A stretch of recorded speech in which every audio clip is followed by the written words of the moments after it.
Good morning, good morning, good morning. Thank you for attending, my brothers, who are those of you on this video call, Zoom call, and also thank you, those of you who will view it afterwards. I am Grandmaster Herbert Ware with Mount Tabor Grand Lodge YouTube channel, and our mission, our purpose is to elevate the intellectual levels and moral levels of all we come in contact with. I do want to make a quick commercial here and direct you to Amazon for the Masonic Maturity Through Scripture.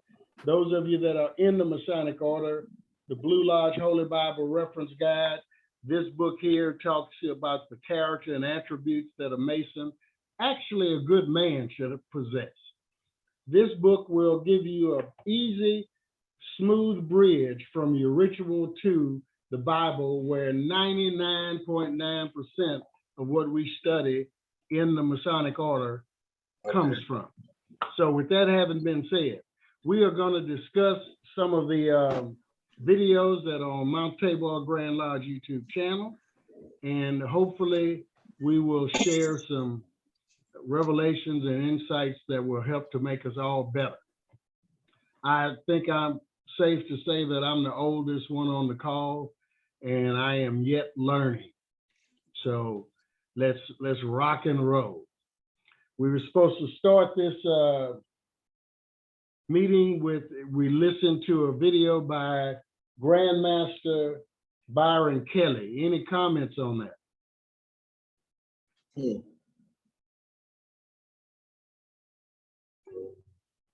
Okay.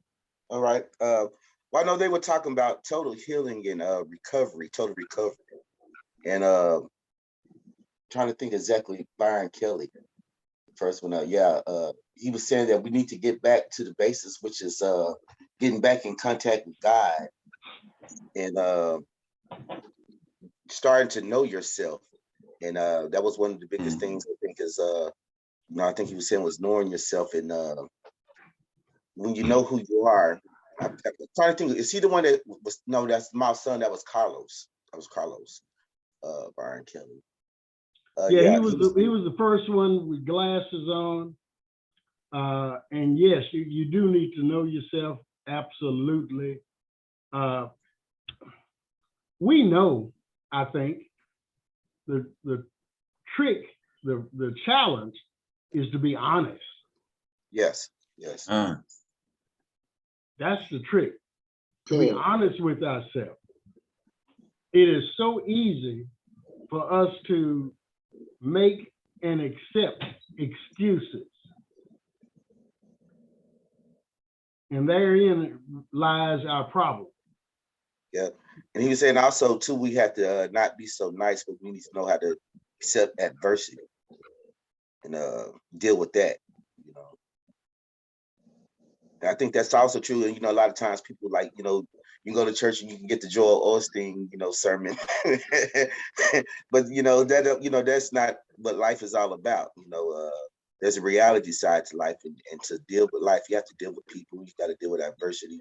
You have to, like you say, know your confines of what your strengths, your weaknesses are, what your limitations are. That way you can work on that and build your temple and become a better, a perfect Ashler or smooth Ashler, Well, another thing that's key in knowing yourself is adding to your life a level of accountability. Yeah. Now that's where we have some problems also, because in the Masonic Order, as in the church, as in life, in relationships, we should be held accountable. And those are in our circle should seek to hold us accountable. No one likes accountability. No one likes accountability. And the brothers were talking about Brian Kelly was the first one that he was recovery. And it had me thinking, I'm like, okay, because we think once we come into this order, we got it. We got the answers. But as I was learning and listening, I'm like, and then not even from that, from the videos, you know, I'm like, okay, here I am a master mason, but I'm still having to deal with things just like the rest of the world. So I'm having to relearn things over again as if I was an entered apprentice anyway. You know what I mean? And that's where I think life has you in stages, because you get to you experience all three facets of life, no matter what stage you're in life. But none of us have all the answers. And what a brother was saying, know yourself, knowledge of self, right? Knowledge of self. Like most people, when they think of knowledge of self, like the last brother, I think that was Carlos Smith, that's what he said it. But you know, as I came into masonry, I'm like, you know, masonry, you have to know yourself as an individual, as a man, not this superficial Black power knowledge of self, that feel good knowledge of self. You have to know those limitations and things like that, and be able to look at yourself in the mirror. And then also touching on that feel good stuff, like handling adversity. You know, being a student of Napoleon Hill, it teaches you to look at things, look at life a little different, like negative experiences, look at them differently, right? And then you find yourself being over positive, and that has helped me in a sense when I had to face some real difficulties. But being positive, as I'm learning and watching the video, you know, being positive, you still have to be able to accept the situation as it is. Like, understand that it's a negative situation. It happened. You can't control circumstances, but you can control how you react to certain circumstances. Well, I always like to say we should be in control of our vessel. Okay. And now, can you all see this diagram of King Solomon's temple? Man, I'm just patting myself on the back here. I'm learning how to do this stuff. You know, it used to be one where I would hold up the diagram so you could see it, you know. So now I've learned how to share what I have. If you look at this temple, you're looking at the center of it is 3 rooms. And out to the far left, outside of the Boaz and the Jachin, is what I call the reign. That's with the populace. That's with the people. That's the way of the world, okay? And then, of course, you want to come into enlightenment, truth, and increase and betterment in your life. So you're coming into onto the porch, okay? And that's stepping out.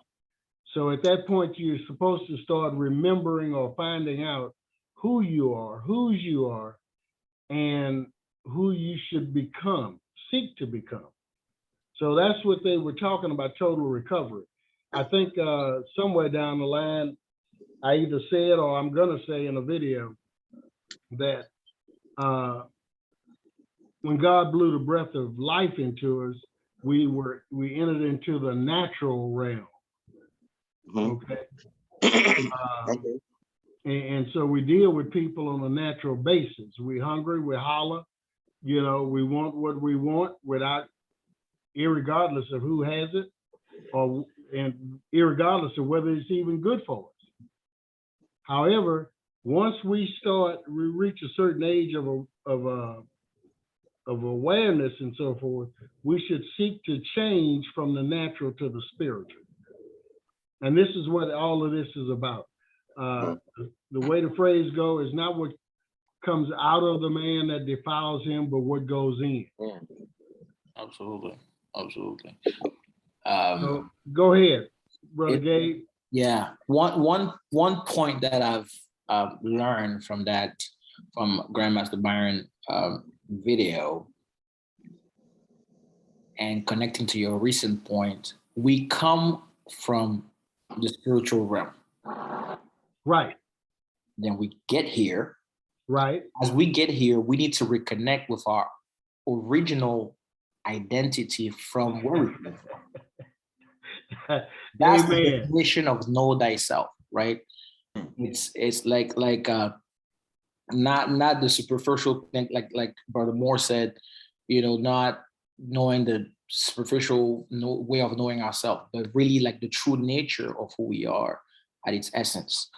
And which allows us to now get in touch with our assignment on this experience, on this realm, in order to, fulfill our destiny. Absolutely, absolutely. And it's been said that the purpose of Masonry is the same as the Christian faith, and that is to carry a man back to one day seeing and being with God. And if you look at this King Solomon's temple, that is that's the path we travel. Because in each room, the porch, the holy place, and the Holy of Holies, which is the inner shrine, we are supposed to elevate our intellect and moral stature, Yes, and sir. become closer to God. The objective, as you said, Brother Gabe, is to get to the most holy place, the Holy of Holies, where we are communing with God regularly. And when we do that, not trying to make you a choir boy, okay? I like that term, choir boy, but not trying to make you one. But when we get to the point of communing with God regularly and establishing that relationship, then that's where our peace, our power, and our joy comes from. So, wish for Master Searles, go ahead.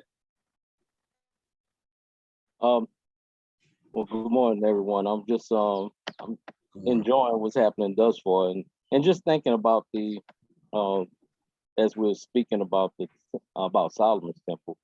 What I always have liked to try to do when getting to this point is going back to the beginning, and being the beginning is dealing with the tabernacle. Right. So we know that that Solomon's temple is a prototype of what the tabernacle was. But Okay. Solomon's temple had more than what we see here. They had the court of women, they had this, they had that, they had a whole bunch of stuff. But I think if you really get to the basics, to the tabernacle in its plainness, but in all of its splendor, it was straightforward and to the point. Okay.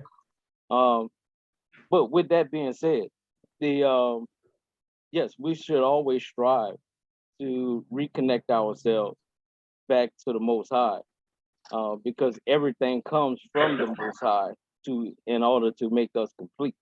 But we, in the natural sense, as you guys were just speaking about, we take on a natural form and we start leaning on our own understanding. Before Solomon even talks about not leaning on to your own understanding.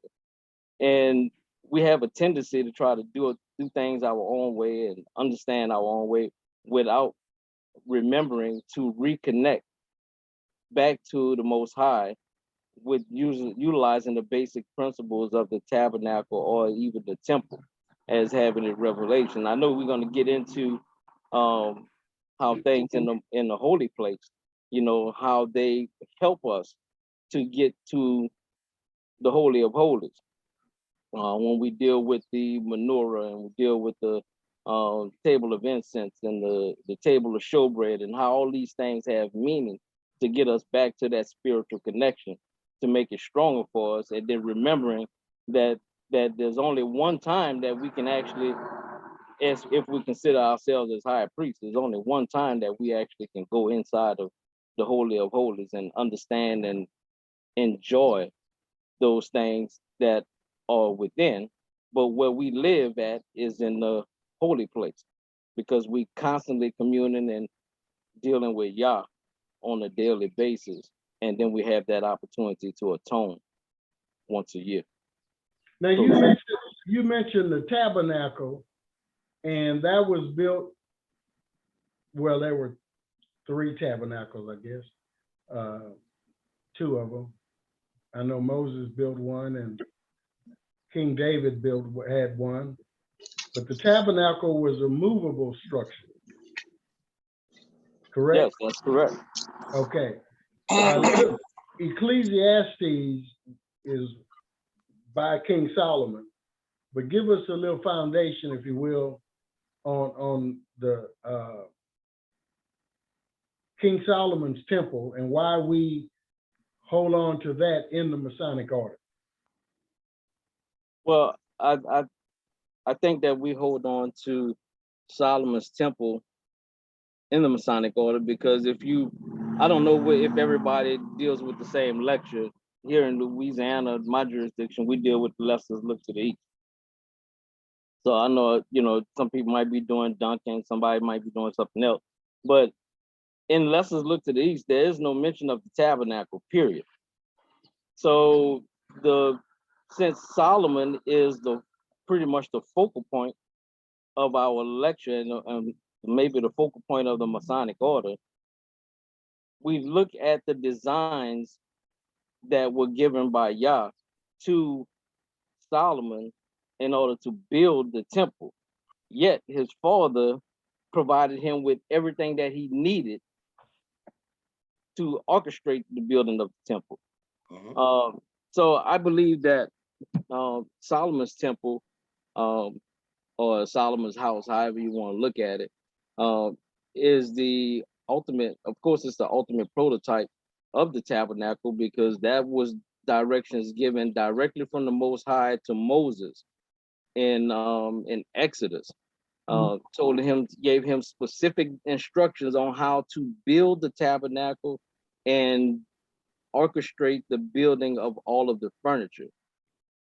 So I think that this gave Solomon the opportunity from his father, the vision, to orchestrate this building and build it on behalf of the Most High and have it available for the people and have this permanent structure in the permanent place where Yah set out for the children of Israel, the Israelites, to be from the very time that they came out of Egypt.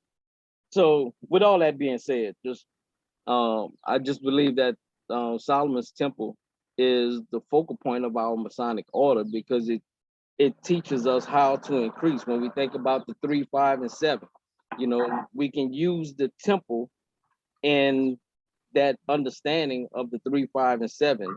Talk about the winding steps in the Fellowcraft degree, where I think it's mentioned in other diagrams such as this, that they had the winding stairs leading into the storerooms on the either side of the temple, and not necessarily on the inside of the temple to get from the porch to the holy place to the Holy of Holies. But we have to take those things and dissect it and put it all in its proper perspective and use those tenets to better increase and better serve our lives. Okay, in English, with me not being a Mason or being a new Mason and an apprentice, how do I put that, how does that become relevant in my day-to-day walk? Okay, so I think I'll put your check in the mail for this lesson, okay? Bless you, man, bless you. So I mean, you can take this different ways because you meet an individual on the level that they are at.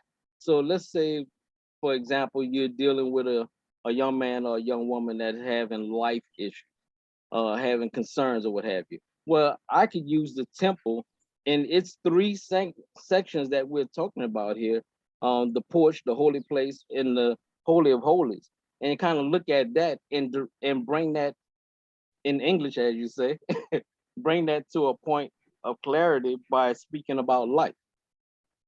We know that in life, not just learning about it in Masonry, but life is in 3 stages.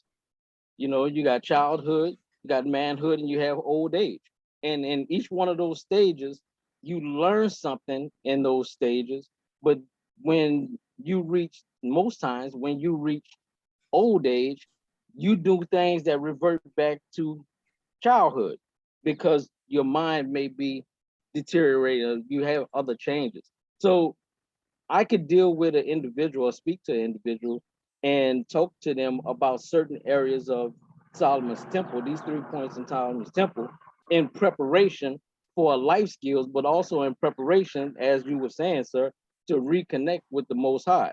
We walk through the porch, and as you were saying, we deal with all these vices on the outside, you know, before we even meet up, we see Jachin and Boaz in our sight, you know, and about, you know, talking about, you know, building things and, you know, creating an establishment, you know, establishing things in strength. Well, you have to be mentally strong to deal with the things and the obstacles in life when you're young, because that's what where your foundation is when we're setting out on the porch. And then as you elevate, you deal with more problems in life. You deal with more concerns. You have a little bit more responsibility. And we can see about how the menorah provides light for your everyday walk, your everyday path, so that you can be able to see clearly. And the light is not just 6 lamps, 6 burning tapers that's going to allow you to be able to see.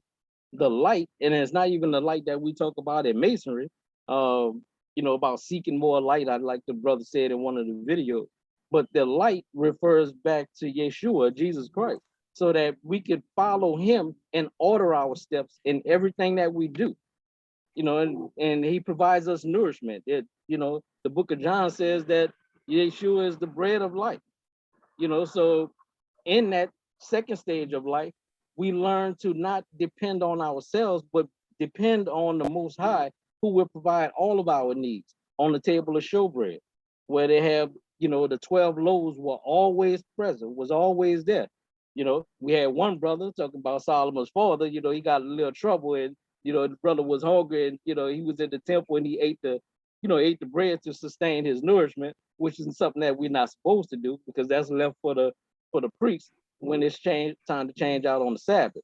But however it may be, the nourishment is always provided in a time of storm. So we shouldn't have to worry about life issues, even though we're human and we will, but we have to understand that we have to reconnect back to the Most High and know that he will take care of all of our needs by providing everything that we want. And then we focus on the table of incense, and we look at that, and we smell the sweet aroma. And the sweet aroma is that reconnection back to the Most High, letting us know that he is providing us with mental clarity, and he's providing us with a sweet savor so that we can go upon our world and let our light shine and be just that to others that may not know him and the pardon of their sins, as we say sometimes in church. But it's also a visual representation, because when we see the incense being lit and we see the smoke, if you will, it's a constant reminder that he's ever present in our lives. But that's okay. Let me. I'm slowing down. I'll be looking for that check. Yeah. Just joking, brother. You like a cash register.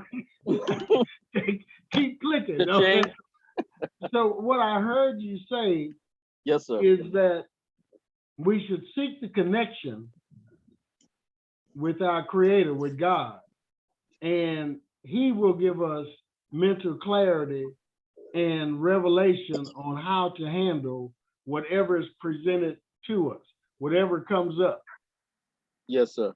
Okay, so that's because you mentioned something about we're trying to do things on our own. And so going into and traveling through the rooms of the temple, we should become enlightened and lean more on God Almighty. For understanding and guidance. Yes, sir. I guess that's Ecclesiastes 12:3. Yes, sir. And that says what, Brother Al? Ecclesiastes 12:3.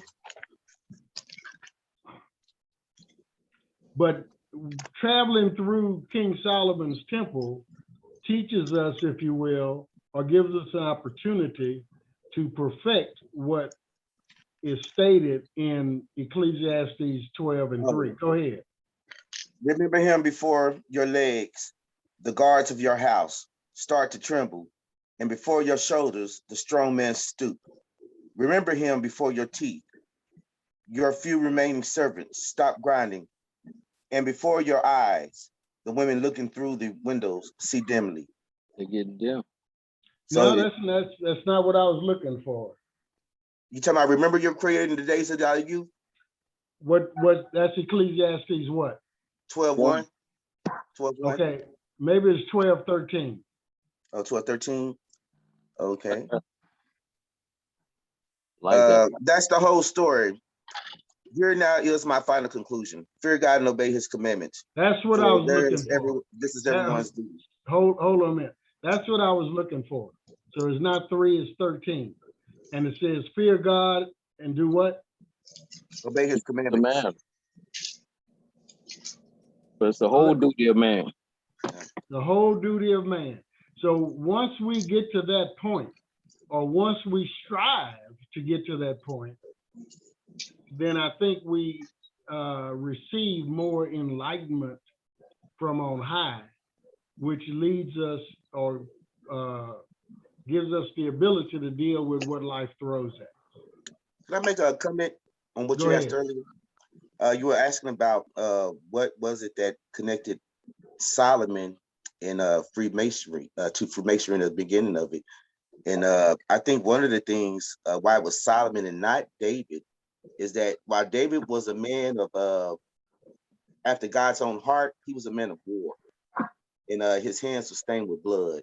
And so, you know, while he wanted to build the temple, which was the permanent structure, he was only allowed to dwell there in the tabernacle. Now, Solomon, on the other hand, was a peaceful guy, a man of peace. And so when you're talking about establishing peace, power, and prosperity, David was powerful, he was prosperous, but he was not peaceful. And so now here you have Solomon, who was peaceful by his gentle nature. The first thing that he asked for was not riches, was not more kingdoms. Wisdom. You know, it was wisdom. You know, he said, I want to be able to rule my people rightly and to follow exactly what we're talking here. Your laws and your precepts, which we just said in 12:13, which is the duty of the whole man. So that's everybody's duty, is really to walk by the principles and precepts that are being set by the Most High. And so when you first start out seeking that, you know, that's something that you can build a foundation on, you know, and that's why the foundation was built around Solomon. Yeah, David had to procure all the materials. He established a relationship with King Hiram, which led to the sending over Hiram Abiel. And but like I said, the reason why it was not David and him is because of he was more spiritual, I guess you could say, in nature as far as character-wise and whatnot. He was more peaceful. And also the thing you say before the temple was built, it was like Hiram's custom, which we know he was assaulted when he was leaving the holies of holies. Yeah. We I'll get too deep into that. we don't want to go into all of that. Okay. But interestingly enough, if we go back to this temple, would you agree that it represents life as it should be lived? I agree with that because like from birth to, like you said, about 20 years old, those are the times that you're learning things about life and things like that. I mean, even you can say your whole 20s, you know, you're still learning. And then from 20 and onward, now you got some sort of idea where you can start trying to work the plan, but you're still figuring out, but you have an idea now in life. And then once you get to that, I'm gonna say 40-year mark, now you got the plan, you know that you got the experience. Now you can start putting everything into perspective. That way, as you always say, the young man can take care of the old man and things like that. So I think it's a perfect representation of how life should be lived and how life is lived, whether we know it or not, or are conscious of the way life is. Now, we were sent a comforter and a guide that should make us aware of what's available to us.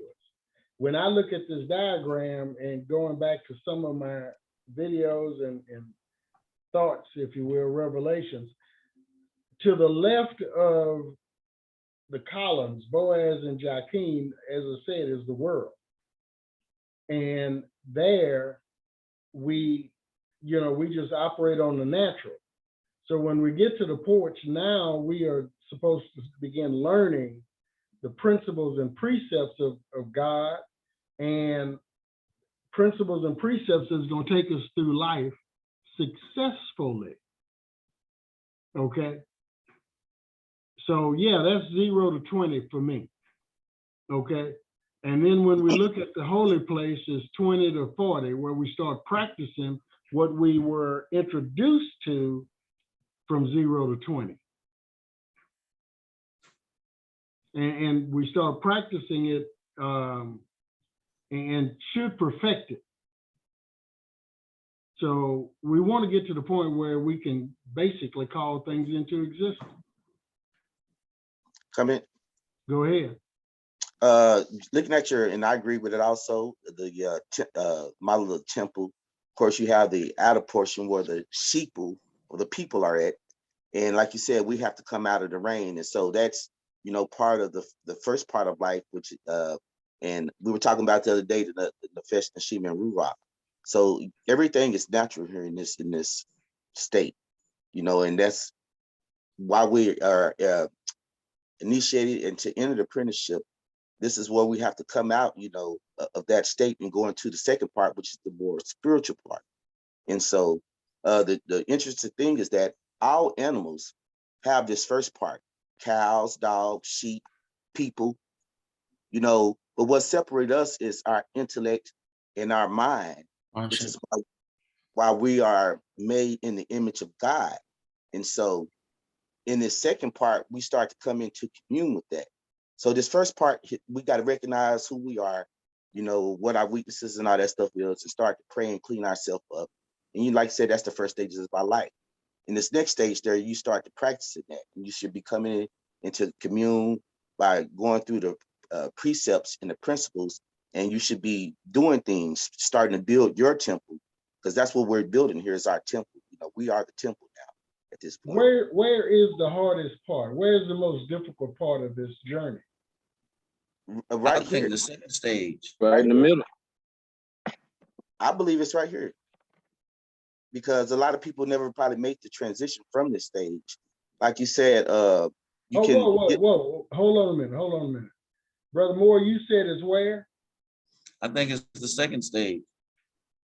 Wishful Master Searles? Yes, sir. I concur. In the holy place. Okay, and what were you saying, Brother Al? I was saying that as if you never get to the soul of a man, you'll never get a true Mason, because that's what you say. And what I'm gonna try to break that down is that now what I want to know is, which is the most difficult? Where's the most difficult stage?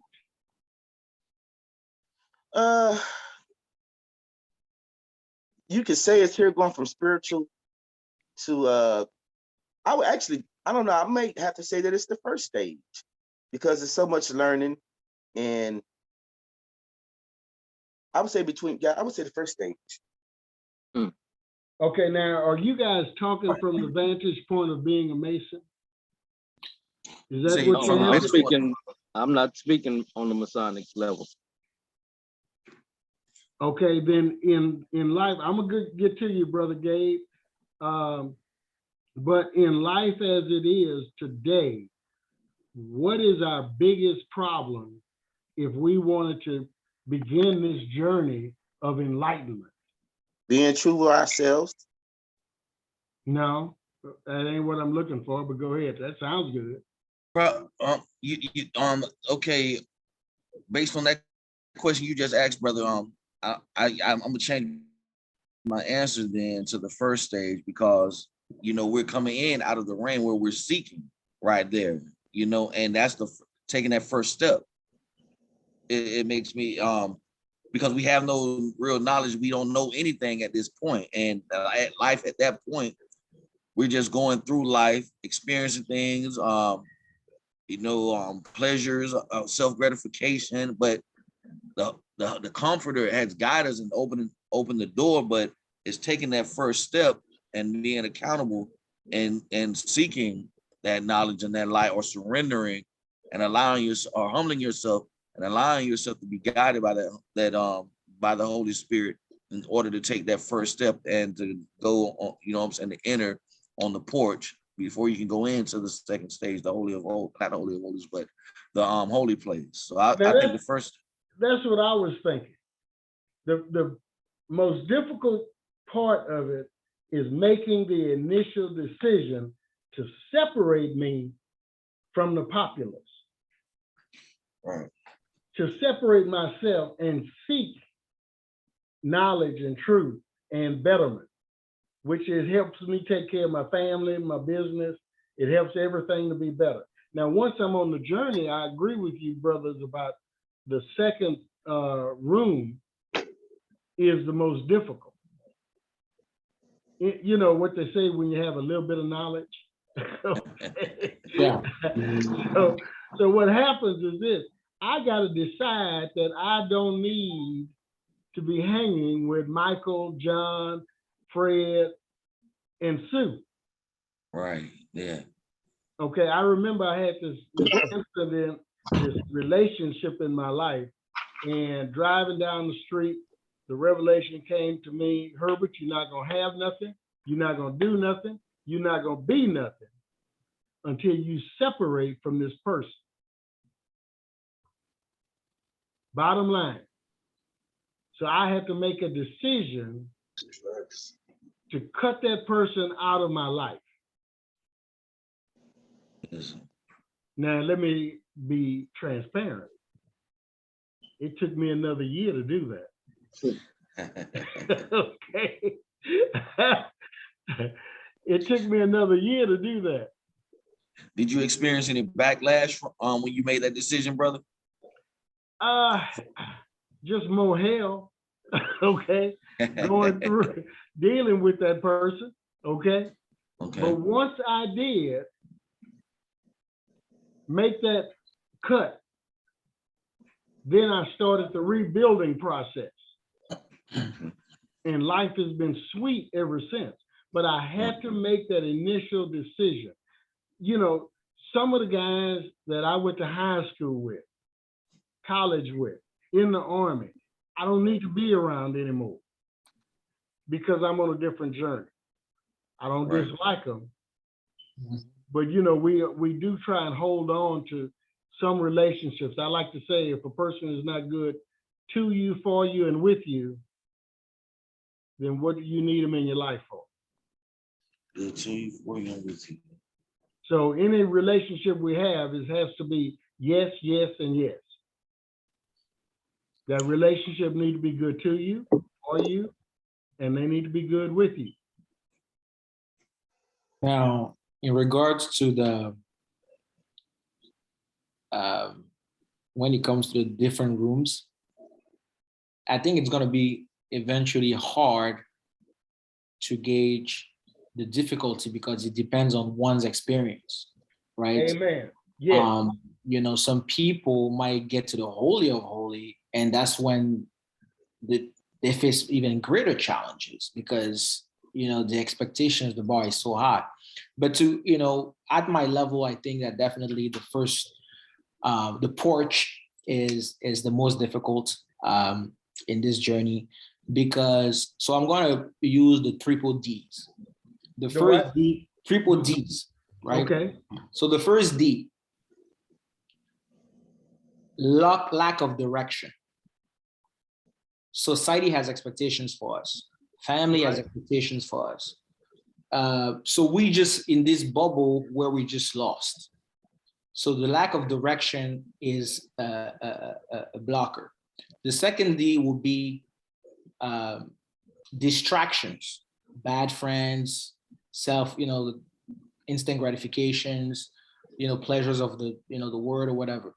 And then the third D will be delay mentality. I got time. I'm going to do it next week. I'm going to do it next month, right?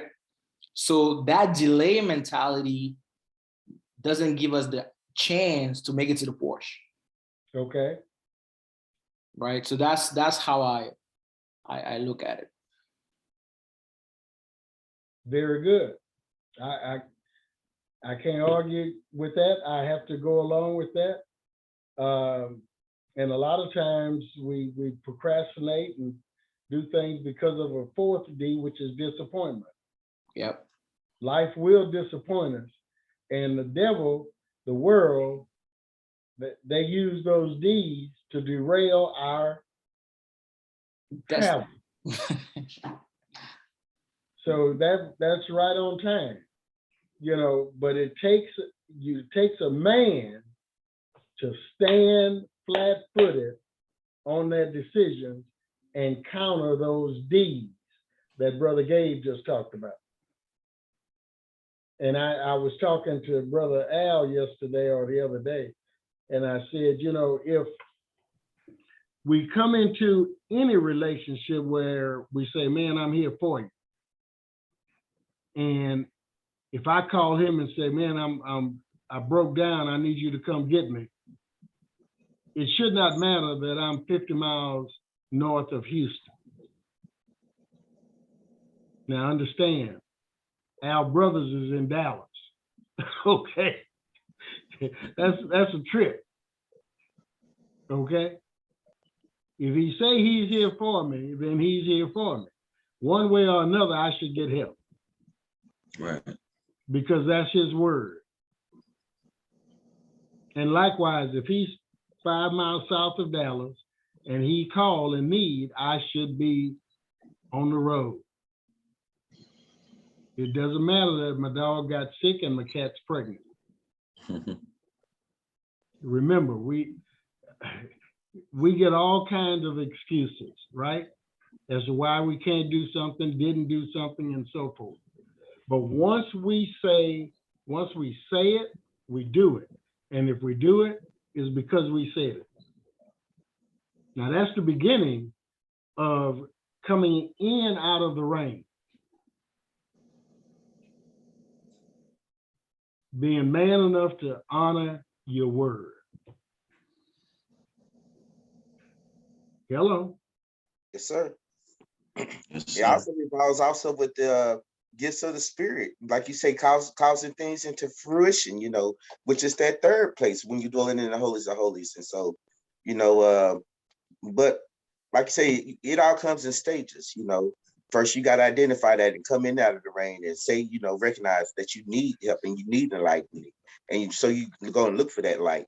And then you go and you start to practice and to perfect that light. And then by the time, like you say, you get to the third room, you should be communing with God and you should be able to say what's happening and then abide, know that it's going to happen because you're going to do what you're supposed to do to make it. And as long as it's established in him, then it's going to happen. I like to say once you get to the third room, the most holy place, or holy of holies, then people should be able to see what you said and hear what you do. Mm-hmm. Okay. The video, I think, was the second guy when he said, "We hear, see, and touch." That's Grandmaster Dre Jones. Very sharp young man. He has a video. I have a video of his on the or two on the YouTube channel. And that's the thing is, once we make a commitment, the first part of that commitment is to ourselves. Okay, let me take you back to the basics. Worshipmaster Cyril said we should go back to the basics. There's a scripture that says, give and it shall be given to you. What does that mean? You got to put in, and what you put in, and you'll get a return on what you put in. They don't say what your return will be, but in order to get that return, you need to put in and give. So if I make a promise to you or a vow or an obligation and don't fulfill it, what does that do? So you shouldn't be expecting of anything as far as that condition. Because But you haven't it you haven't fulfilled your end of your obligations. What I'm saying, you're in breach of contract. Okay. Now the person can still give to you, and will be upon them. But right now you're in breach of contract. Okay, Brother Moore, you were going to say something? I'm gonna say what it does. It makes you or shows people that you're not accountable or you're not a person of your word, and it can create a rift between you and the people that you make these obligations to or these promises and things like that. It creates bad relationships. You know what I mean? Y'all got to excuse me, because see, when you be talking, things start to be running through my mind. And I remember this scene in House Party 2 where Bernie Mac is talking to Kid, and Kid is trying to get the girl's parents' father to like it. Right. Okay. I know you ever watch it, you go watch it, because Bernie Mac say the people, the people, all the people, you know. So here's the thing. The obligation is to get on the right side of God, because the people will come. The people are not going to be happy unless you're doing what they want you to do, when they want you to do it, how you want to do it. If you have children, you already know what they want you to do is what they want you to do when they want you to do it, and they don't necessarily even want to hear you talk about it. Hello. Exactly. Am I right, Worship Master? Your volume is not on.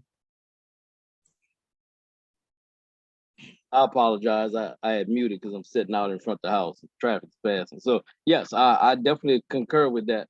But since we're talking about this, I'd like to propose a question.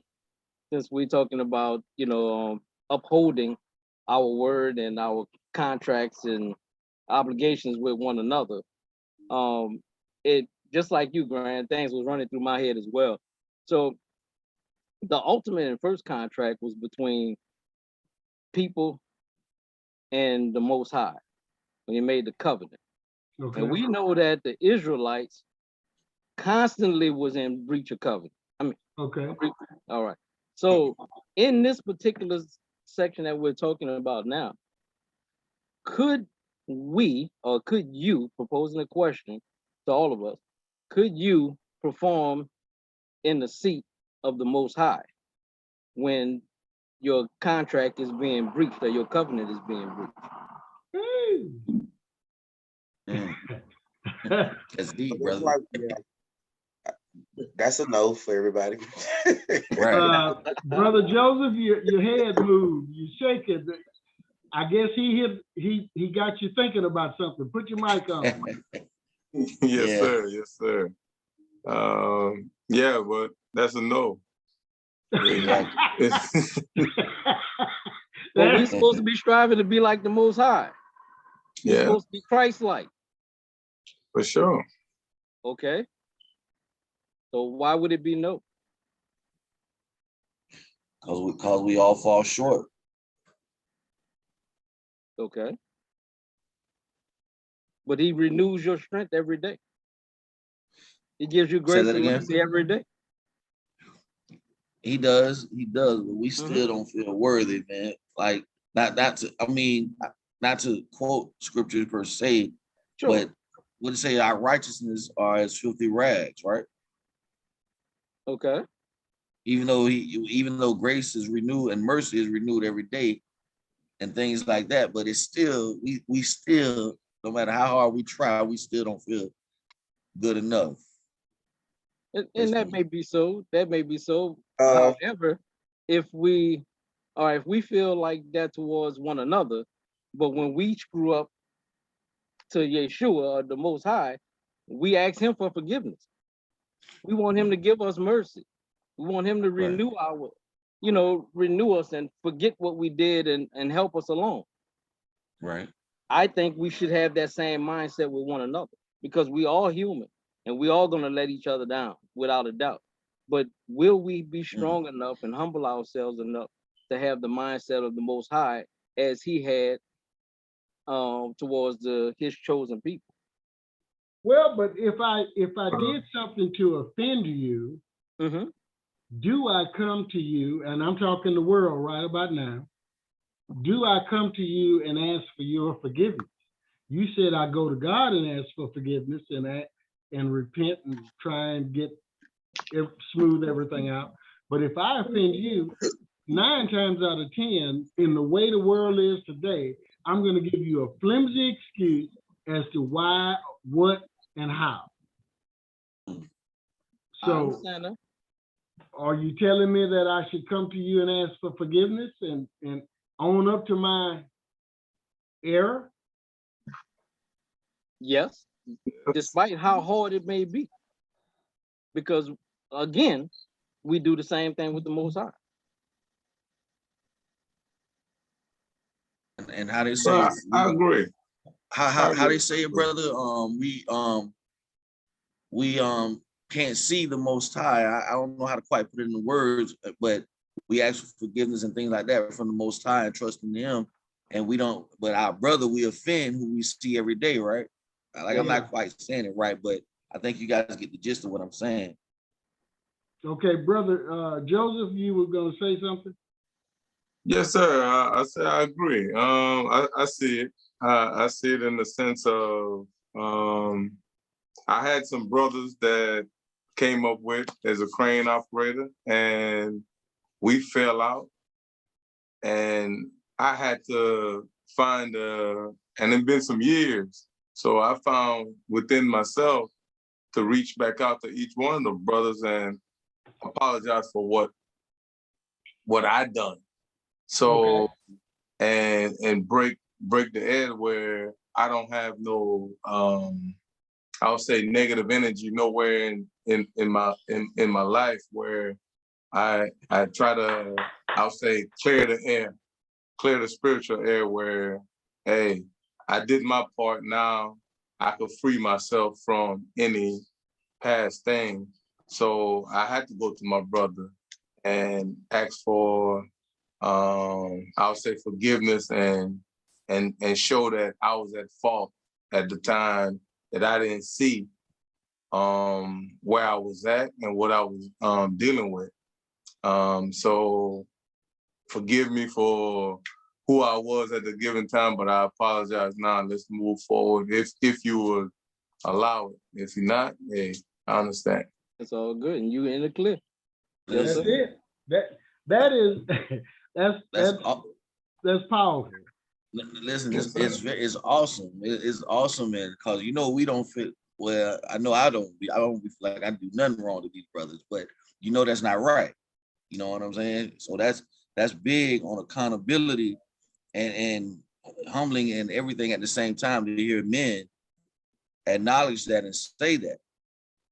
You know what I'm saying? And the beautiful thing about the Masonic Lodge system is that it gives you a controlled environment to practice and perfect all of what we're talking about.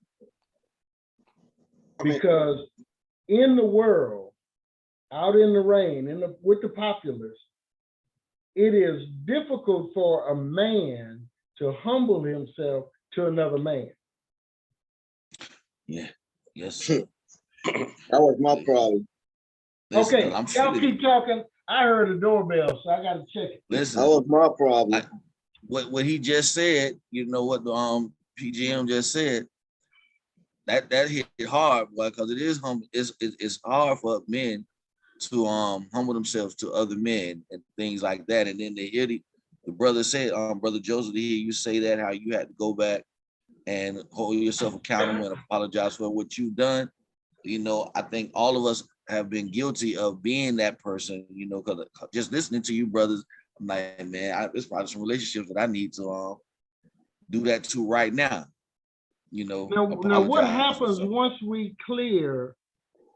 You see, once we implement that principle of forgiveness, we open up a whole new realm to ourselves.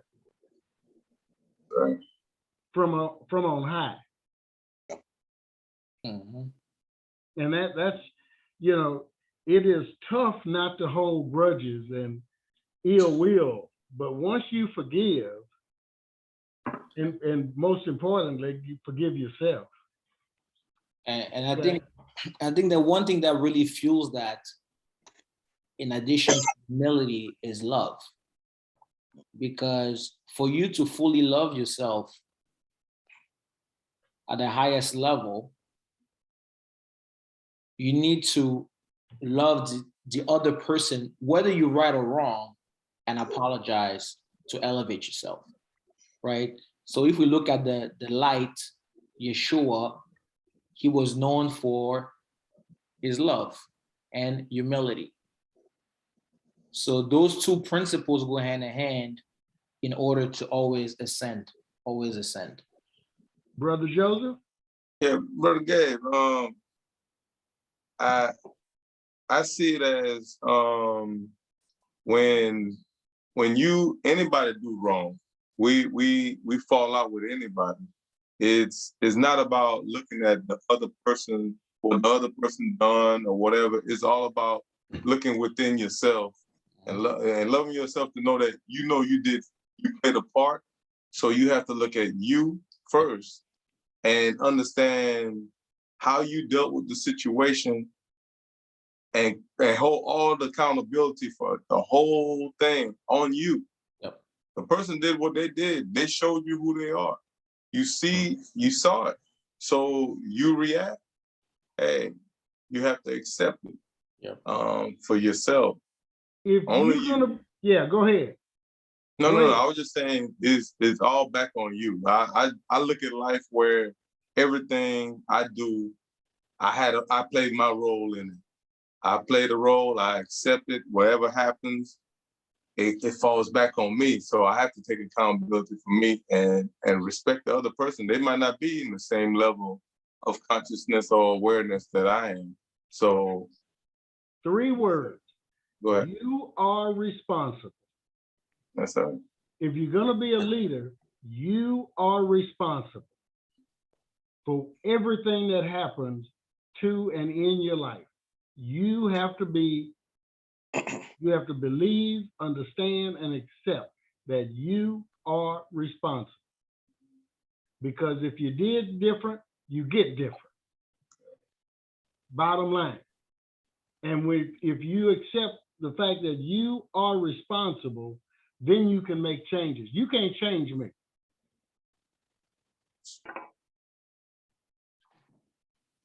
Accountability and acceptance.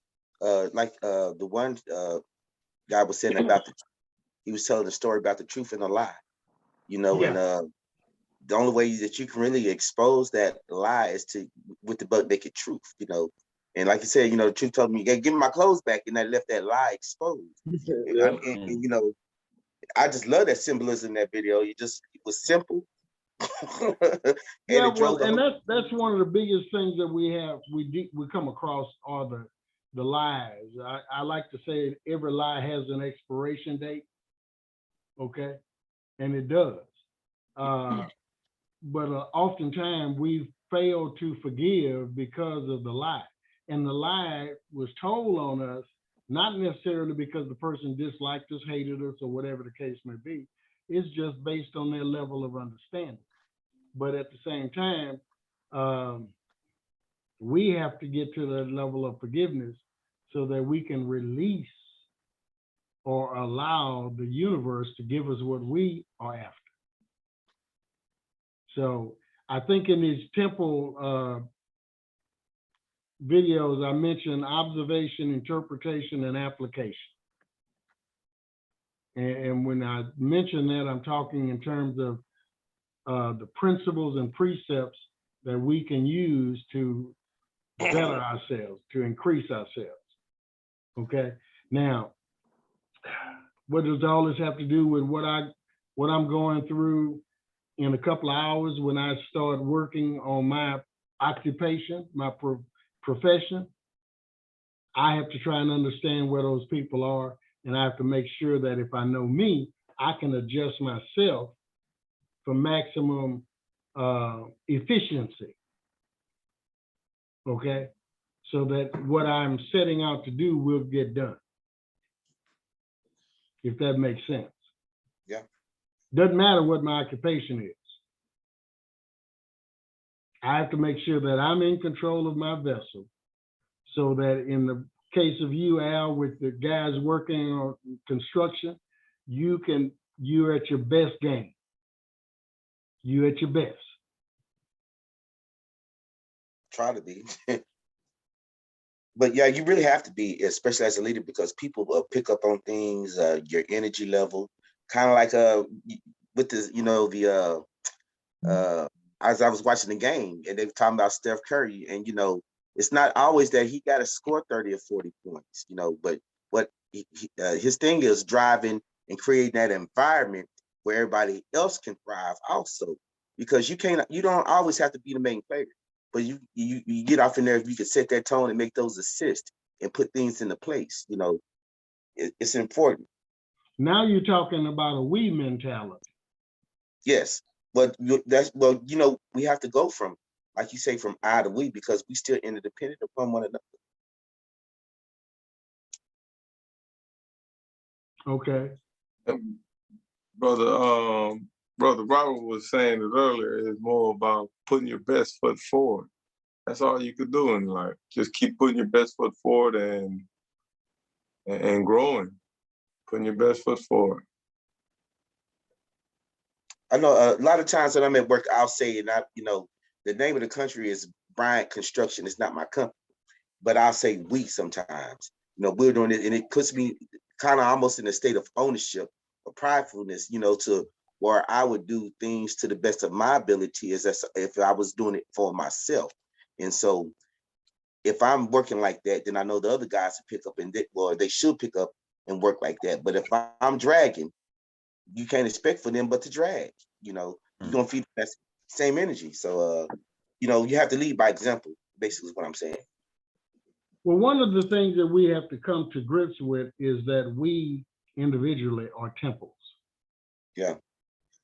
So all that we're talking about has to be employed or instilled and employed within us individually. Yeah, individual. And again, going back to an earlier comment, is not what comes out of the man that defiles him, it's what goes in. Because what's in will come out. So if we are the temple, then we have to put these principles and precepts inside our temple so that they do come out. Not only are we the temple, but we the priest. And so, you know, we have to be able to go. I didn't want to get that far, because I tell you what, when I found out about the truth about Ecclesiastes, I'm going, oh man, dog, don't tell me that. You know, that's a book for preachers. That's basically, you're supposed to be that close to being a preacher if you are Master Mason and going according to the book of Ecclesiastes. Okay, I see your lips moving, wish for master, but I can't hear you. Yeah, I keep doing that. On that note, that's something for us to always remember, because when we're in the lodge and we're opened up and we opened up on the third degree. Third degree is representative of the holies of holies. And only the high priest enters into that particular portion of Solomon's temple. Only. That's right. So that brings it back to what you were saying, Grant, about with Ecclesiastes and being the priest, and Peter and Moses said that we are a holy priesthood. That's what Yah called us. His own people said that. But when going back to the tabernacle, who could enter the Holy of Holies in the tabernacle? Only the high priest, and that was only once a year. All right. Now with the temple, what happened and what's the difference between the Holy of Holies in the tabernacle and the temple? Nothing. Still only the high priest entered into the Holy of Holies on the Day of Atonement. What do you say, Al?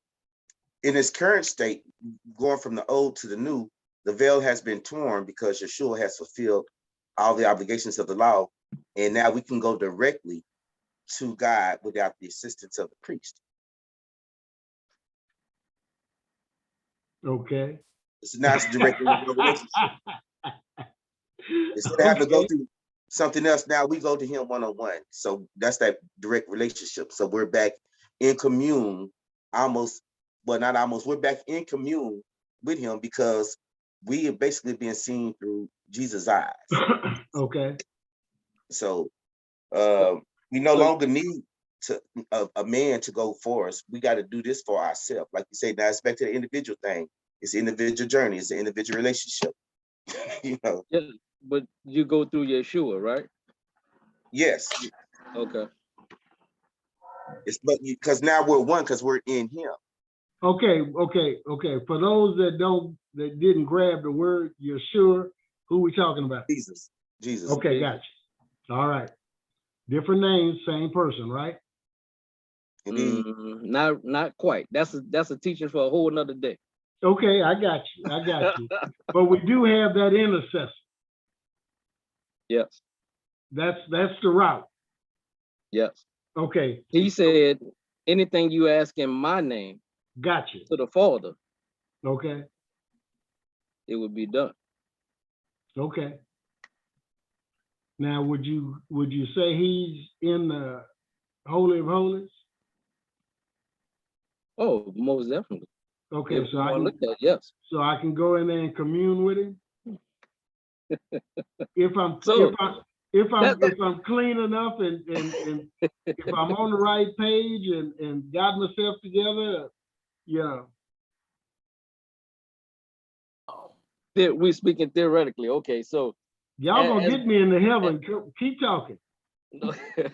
as Brother Al was mentioning about, when Yeshua transitioned physically, and all the things that happened, of the veil rent and temple and so on and so forth. But we do know that there's no more temple because in 70 AD, all of that was destroyed by the Romans. So now when we think about the temple is to be thought of, in my perspective, as what we're talking about now. Is it gives us those guides and that foundation for us to have better understanding in our heart. So while there is no temple, just as Brother Al mentioned, we have that opportunity to commune directly with Yeshua. And as you mentioned earlier, Grant, he left us the comforter when he ascended, as we read in Acts, the first chapter of Acts. He left us with someone something, however you want to look at it, to assist us in that journey. Because if we think back, we had prophets that were in place that were the intercessor between the Most High and the people. Right. So that's all we're doing right now. That all of that is no longer the ultimate intercessor, if you will. We have is Yeshua HaMashiach, Jesus Christ, as you want to say, and to commune directly with the Most High to take care of everything that we have going on. So you're telling me that I actually have, if I can make a decision to follow godly principles and precepts, I actually have accessible to me wisdom, advice, information through the Comforter, Holy Spirit, to Yeshua, Jesus Christ, to God. You are the temple. For any situation that arises in my life.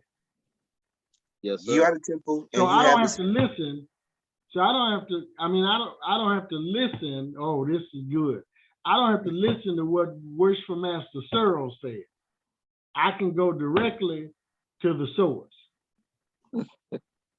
You are the temple, and you have his spirit within you. That's the word of God says. Okay, hold on a minute. I just hit Robert Searles upside the head, so I want to hear. Go ahead. That was all right, Brother Al. I'm with you. I feel you 100% on that. yes, you do have that direct linkage, as we all have that direct linkage, as we have understanding and humility to understand that linkage to commune with the Most High. But I still believe if Robert Searle says something, it ain't gospel. I mean, you take it for advisement or you take it for whatever you want, because we all see life differently. You know, I hope that there would be a trust between Robert Searles and Grandmaster Ware, that Grandmaster Ware would understand that Robert Searles wouldn't tell him nothing stupid. You know, but it doesn't necessarily mean that he is right about everything. This doesn't mean that Robert Searles is right about everything that he's saying. It's just the perspective and the level of relationship that one has with one another that should be ascertained, and you take it for advisement if you like. But every man is going to operate on his own purpose.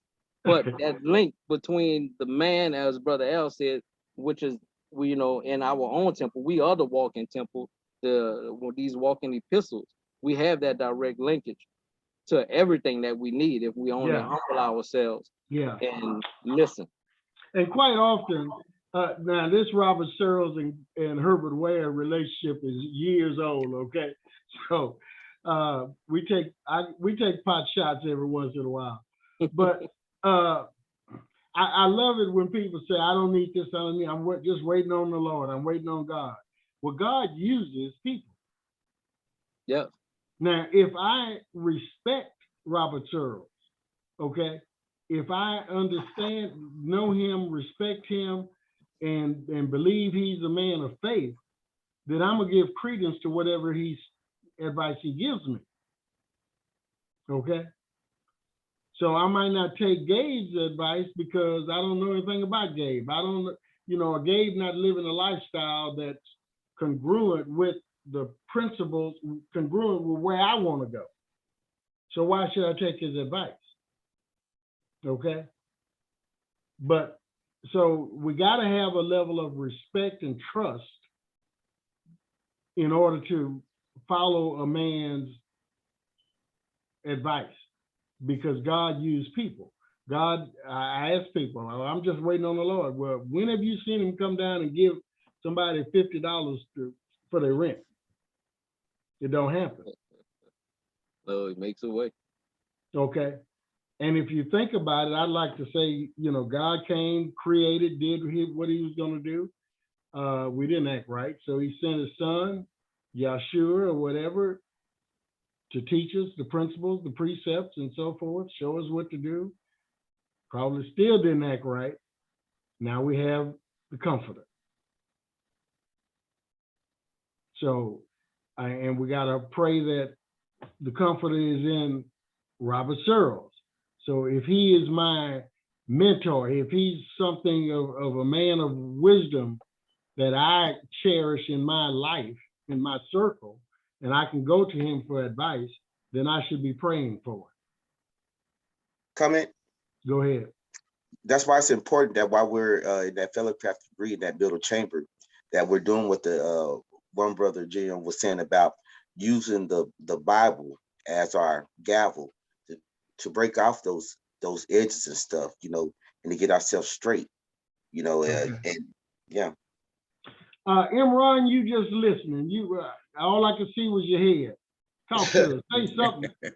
Well, I'm applying everything to my life, basically. Like I said, the front porch, that's where I'm at. Like you said, accountability. I have a problem. I used to have a problem humbling myself. Like you said, every man's journey is different. I woke up a couple years ago. It scared the life out of me. The person I married and the things that have been shown to me spiritually. Like I said, I'm very deep. I try to understand things, why it happened. I seek truth all my life. I do things unorthodox. I really don't care how people feel. I know what I'm seeking. I know how I live. I know the things that I have done in my life. And I don't really change like per se. I live like I go to work, I come home, I go shopping. I stop socializing. I'm antisocial. I have discernment where I can just look at a person and know they're not right for me. They're not, you know, like as of now, I don't socialize because the thing that I've been through in my life, when I'm seeking truth and I know that in the past, I have done things that lead up to incarceration, problems with other people. Like you said, sometimes you have to be accountable because a person might say or do things and you say something and you escalate the situation. You know, that was my problem, humble. Okay. You know, I'm Okay. very combative at times. And because I grew up in that environment, my dad was the kind of person where I'll go to school and I might do something. And instead of what did you do? From the time they say I did it, he will automatically, I know you, you did it. All You right. know, things of that Okay. nature. Well, You know, this is all about growth and change. So again, once you know who you are, then you can address that, address those issues. Hold on just a minute. Yes, ma'am. I just want to impart one thing about, that's what we have to start Okay. displaying the fruit of our spirit. And just because people think humble or meek means that you're weak, and it's not that you're weak. It takes a lot of strength to humble Thank you, yourself ma'am. and to be a meek person. I just want to say that. Okay. So fellas, in summary, let's go around here. We can start with Al Brothers. Quick, short summary of what we've talked about, please, sir. Quick, short summary is from temple to temple, and it is what I got up out of all the videos for the healing is that, like you said, we need to know ourselves. We need to get in contact with God, and we need to try to dwell in the holies of holies as much as possible and take on His spirit. Whether we're at work or at home, we just need to be trying to be honest and be truthful and give people a good deal. Just be all the way around square and erect.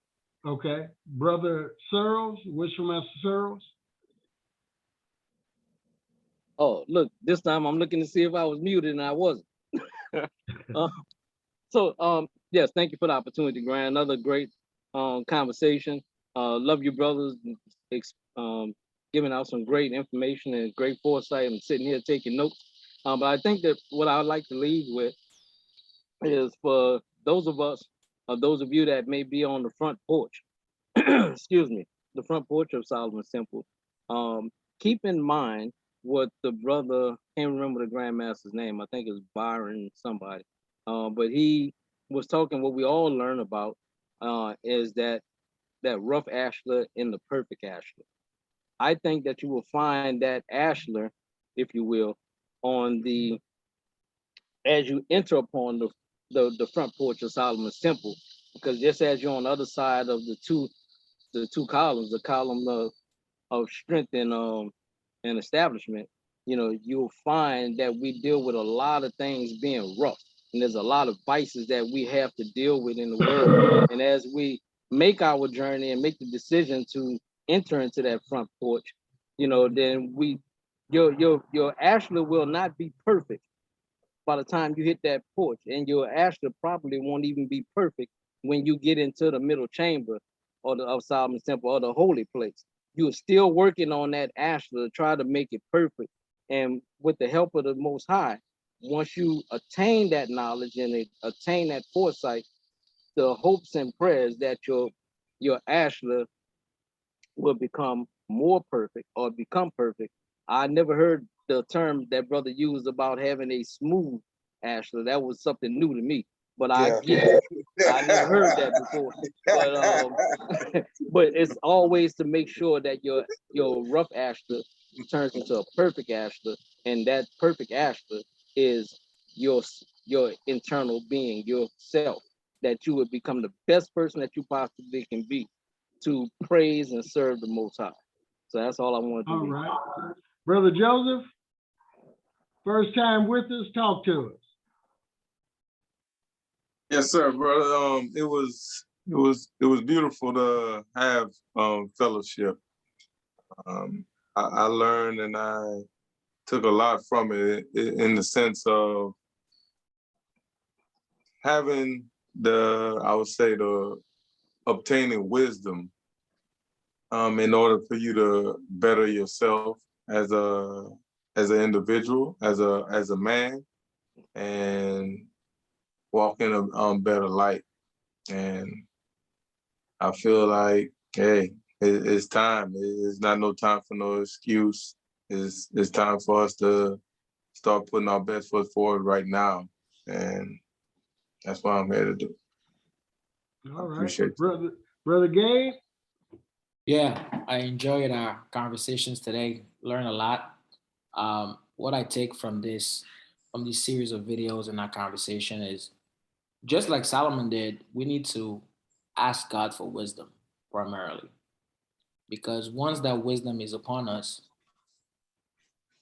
from the porch to the Holy of Holy, it's not going to be smooth, but it's going to be smoother, right? Yeah. And I think that, knowing ourselves should be a priority. I feel like we spend so much time studying at school, studying at work, getting certifications, studying the whole thing, everything else, but we're not studying us, self. Wow. Yeah.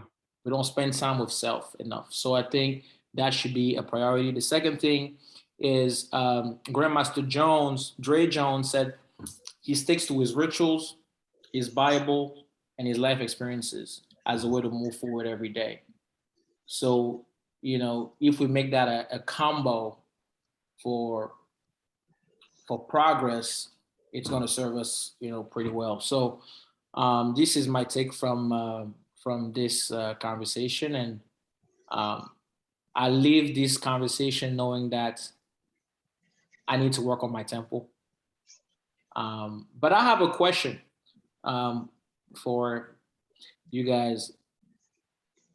At the entrance of the temple, they were washing their hands and feet, right? How would we relate it to us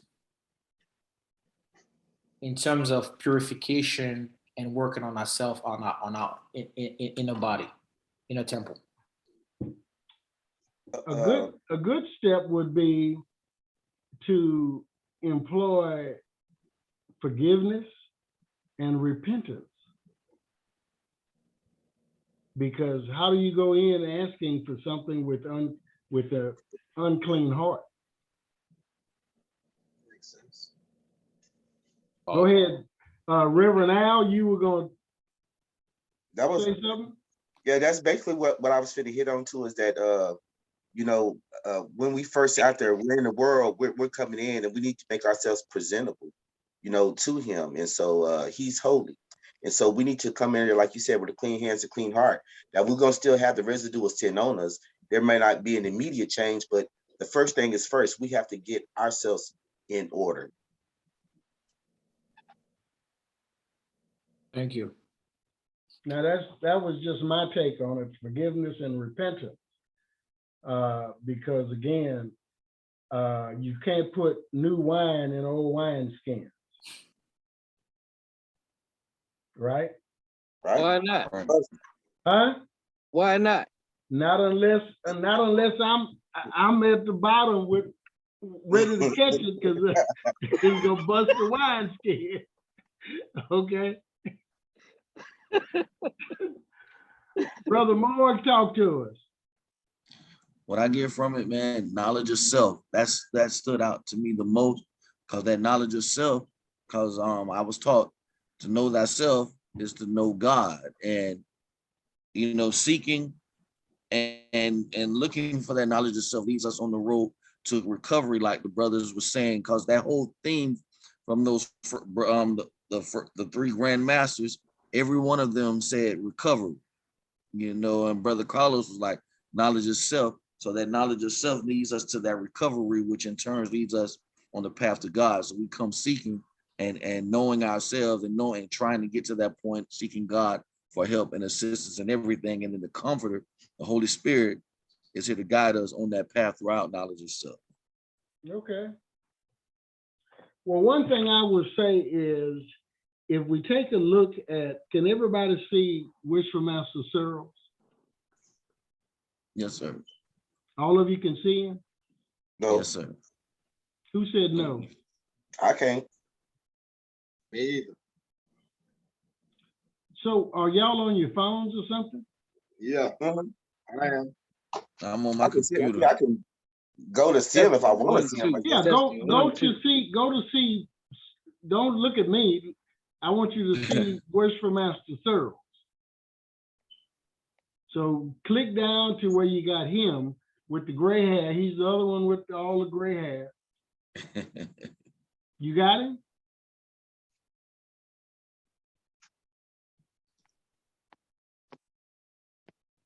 Okay. Oh, but I know what he Let looks me like. do this, guys. Let me do I this. got him Let me now. put it I this got way. Let me put it this way. Who's it again? When I publish this, go back and look at it. And I want you to remember to look at Wish for Master Searles. Because behind him is a wall. Oh, And when we talk about perfect ashlar, rough ashlar, and so forth, those bricks behind him had to be smoothened, and the jagged edges had to be removed in order for the bricks to fit to make that wall. So if you want to get an analogy or a picture, it's rough clay made into a brick, and it has to be smoothened so that it fits to create a solid wall. That's what we're supposed to do with the lodge. That's what we're supposed to do with one another. Even though we're in different parts of the country or whatever the case may be, we can be in different lodges, but as Masons, we should fit, become smooth or perfect so that we can fit and thereby accomplish a common goal, which is the elevation of the intellect and moral levels of those that we come in contact with, our community, our families, our society. Because as Masons, we should feed and seek to improve our communities, our society, our families, and so forth. Amen. All right. Again, appreciate you brothers for participating. I'm gonna get the next group to you. And those of you that watch this video over YouTube channel, please subscribe and continue to view. We're seeking 5,000 subscribers. I was listening to one video and we asked about 1,000. We're well over that, well over 3,000. So we want to get to 5. You got to have a goal in life if you're going to get somewhere. Had a brother that had a recorder on his phone. He says, if you don't know where you're going, where you want to go, any road will take you there. So with that in mind, we're going to close this Zoom meeting and proceed to listen to the next set of 7 and see if we can't elevate ourselves. Join us if you will. Thank you very much. Sure. Shalom. Yes, Shabbat sir. shalom, everybody. Have a good one. Shalom, shalom. Peace, brother. Peace.